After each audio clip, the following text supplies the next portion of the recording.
श्री कृष्ण कहते हैं, जो प्रतीक्षा करना जानता है वो कभी खाली हाथ नहीं लौटता, क्योंकि धैर्य के भीतर ही आशीर्वाद छिपा होता है।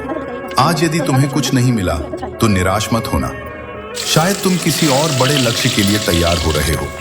अपने कर्म को ईमानदारी से करते रहो। दूसरों की गति से अपने मार्ग की तुलना मत करो, क्योंकि हर किसी का समय अलग होता है। याद रखो, जो तुम्हारे लिए सही है वो सही समय पर तुम्हारे पास आ जाएगा। मैं सब देख रहा हूं। श्री कृष्ण कहते हैं, जब सोच बदलोगे तभी अच्छे दिन आएंगे, क्योंकि जो इंसान अपनी सोच को सकारात्मक बना लेता है वो हर परिस्थिति को अवसर में बदल देता है। मुश्किलें सबके जीवन में आती हैं, लेकिन फर्क इस बात से पड़ता है कि हम उन्हें कैसे देखते हैं। अगर मन में विश्वास हो और नजर में उम्मीद, तो कोई अंधेरा ज्यादा देर टिक नहीं सकता।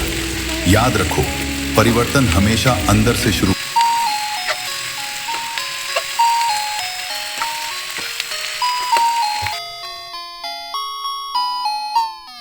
भगवान श्री कृष्ण अपने सिर पर मोर पंख क्यों लगाते हैं? दरअसल वनवास के समय माता सीता को बहुत प्यास लगी। तब भगवान राम ने चारों ओर देखा, लेकिन उन्हें पानी नहीं दिखा। इसके बाद भगवान राम ने प्रकृति से प्रार्थना की, हे देवी, जहाँ भी पानी हो वहाँ जाने का रास्ता दिखाएं। तभी एक मोर आया और उसने भगवान राम से कहा कि जलाशय तो नजदीक है, लेकिन आप रास्ता भटक सकते हैं। फिर मोर ने कहा, मैं उड़ता हुआ जाऊंगा और अपने एक एक पंख को तोड़कर गिराता रहूंगा। इन पंखों के सहारे आप जलाशय तक पहुँच जाएंगे। ऐसा कहा जाता है कि मोर के पंख किसी विशेष मौसम में ही गिरते हैं, और अगर मोर किसी और मौसम में जबरदस्ती अपने पंख गिराता है तो उसकी मृत्यु हो जाती है। भगवान श्री राम को रास्ता दिखाने वाले उस मोर के साथ भी कुछ ऐसा ही हुआ। जलाशय तक पहुँचते पहुँचते उस मोर की मृत्यु हो गई। तब भगवान राम ने उस मोर से वादा किया, तुमने मेरे लिए अपने प्राणों का त्याग किया है, अगले जन्म में कृष्ण के अवतार में मैं तुम्हारे गिरे हुए पंखों को अपने सिर पर धारण करूंगा। श्री कृष्ण कहते हैं, जब सोच बदलोगे तभी अच्छे दिन आएंगे, क्योंकि जो इंसान अपनी सोच को सकारात्मक बना लेता है